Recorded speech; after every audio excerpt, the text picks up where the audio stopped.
Sa Valenzuela City, nagliyab ang isang dump truck matapos tumagilid sa isang bangketa. Ang karga nitong panambak na lupa tumambak naman sa harap ng isang mall. May news to go si Athena Imperial. Matapos tumagilid sa bangketa, nagliyab ang isang dump truck alauna kaninang madaling araw sa kahabaan ng MacArthur Highway, Barangay Karuhatan sa Valenzuela City. Iniwasan ko po yung ambulansya. Kasi pag-overtake sa akin ng ambulansya, biglang nag-full stop sa harapan ko. Kaya pag-iwas ko, medyo na-outbalance yung truck, kaya tumumba. Dagdag ng driver, nasa 40 kilometers per hour lang daw ang takbo niya bago mangyari ang aksidente.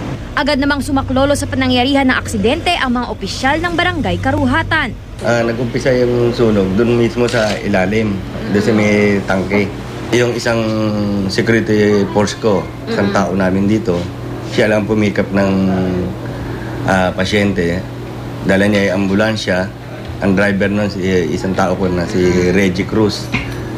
At dinala namin sa Baljen. Ang kargang panambak na lupa ng truck nadadalhin sana sa Marilao, Bulacan. Sa harap na ng isang mall sa kahabaan ng MacArthur Highway tumambak. Bukod dito, nasira rin ang railings at light post ng mall. Ayon sa pulisya, malamang na mabilis ang takbo ng dump truck at nasa outer lane ito. Kaduda-duda rin daw na hindi naplakahan ng driver ang sinasabi nitong ambulansyang huminto sa harap ng minamaneho niyang truck. Usually kasi pag malaking truck, mahirap ipreno yan eh. Pag nasa rekta yan, pag yung ipreno mo, hindi ma-out of control ka talaga.